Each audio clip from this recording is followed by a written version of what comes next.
बारिश के समय बादल काले क्यों दिखते हैं? बारिश वाले बादलों जैसे क्यूम्यूलोनिम्बस में बहुत अधिक पानी की बूंदें और बर्फ के कण होते हैं। ये बादल बहुत मोटे और घने होते हैं। सूरज की रोशनी इनके आर पार नहीं जा पाती, इसलिए नीचे से देखने पर बादल काले या गहरे भूरे दिखाई देते हैं। जबकि पतले बादल रोशनी को अच्छी तरह बिखेरते हैं, इसलिए वे सफेद दिखते हैं। जहां नदी नहीं होती, वहां बारिश का पानी कहां से आता है? बारिश का पानी नदी से नहीं आता। प्रक्रिया यह है। सूरज की गर्मी से समुद्र, झील, नदियों, तालाबों और मिट्टी का पानी भाप बनकर ऊपर जाता है। ऊपर ठंडी हवा में यह भाप छोटे छोटे पानी की बूंदों में बदलकर बादल बनाती है। हवा बादलों को सैकड़ों या हजारों किलोमीटर दूर ले जाती है। इसलिए जहां नदी नहीं है, वहां भी बादल पहुंचकर बारिश कर सकते हैं। बादल का रंग क्यों बदलता है? सफेद बादल कम पानी, पतले बादल रोशनी आसानी से गुजरती है। ग्रे धूसर बादल पानी ज्यादा, रोशनी कम पहुंचती है। काले बादल बहुत घने और भारी, बारिश की संभावना अधिक। यानी बादल का रंग उसके अंदर मौजूद पानी की मात्रा और उसकी मोटाई पर निर्भर करता है। कुछ आसान उदाहरणों से समझिए। एक पतले कपड़े का उदाहरण। एक पतला सफेद कपड़ा सूरज की रोशनी को पार होने देता है, इसलिए वह चमकदार दिखता है। लेकिन मोटा कंबल रोशनी रोक देता है, इसलिए गहरा दिखता है। बादल भी ऐसे ही होते हैं। पतले बादल सफेद और मोटे बादल काले दिखते हैं।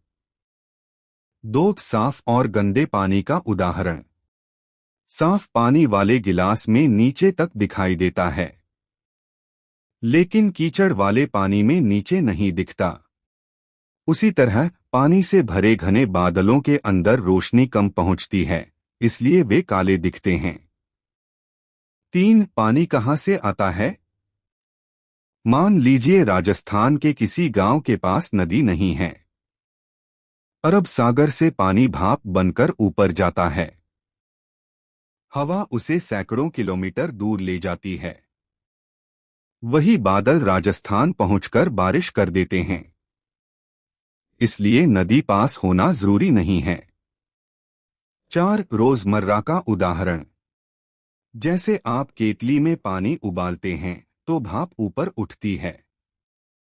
अगर उस भाप के ऊपर ठंडी स्टील की प्लेट रखें तो भाप पानी की बूंदों में बदल जाती है। प्रकृति में भी यही होता है। भाप ऊपर जाती है, ठंडी होकर बादल बनती है, फिर बूंदें भारी होने पर बारिश हो जाती है। पानी भाप बनकर उड़ता है, लेकिन दिखता क्यों नहीं? जब पानी गर्म होता है तो वह जलवाष्प वाटर वेपर बन जाता है। जलवाष्प एक गैस है। गैस के कण बहुत छोटे होते हैं, इसलिए वे हमारी आंखों से दिखाई नहीं देते।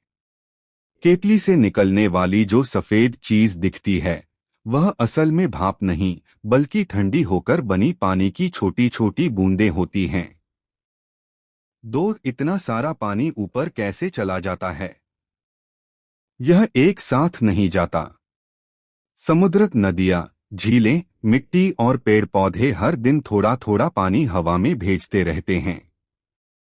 पूरी पृथ्वी पर यह प्रक्रिया हर समय चलती रहती है। इसलिए लाखों करोड़ों टन पानी धीरे धीरे वातावरण में पहुंच जाता है।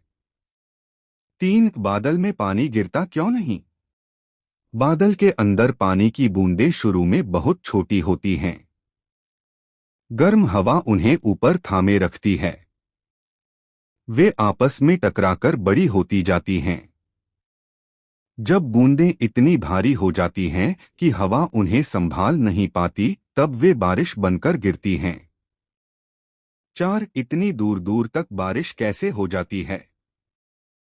हवा, वाइंड, बादलों को लगातार धकेलती रहती है। उदाहरण, समुद्र से बना बादल हजारों किलोमीटर चलकर भारत पहुंच सकता है। मानसून की हवाएं हिंद महासागर से नमी लाकर पूरे भारत में बारिश करवाती हैं। इसलिए जहां समुद्र या नदी नहीं होती, वहां भी बारिश हो सकती है। एक आसान उदाहरण, कल्पना कीजिए कि आपने गुब्बारे में धुआं भर दिया और हवा उसे दूर ले गई। बादल भी कुछ हद तक ऐसे ही हैं। हवा उन्हें एक जगह से दूसरी जगह ले जाती है। फर्क इतना है कि बादलों में धुएं की जगह पानी की बहुत छोटी बूंदें और बर्फ के कण होते हैं।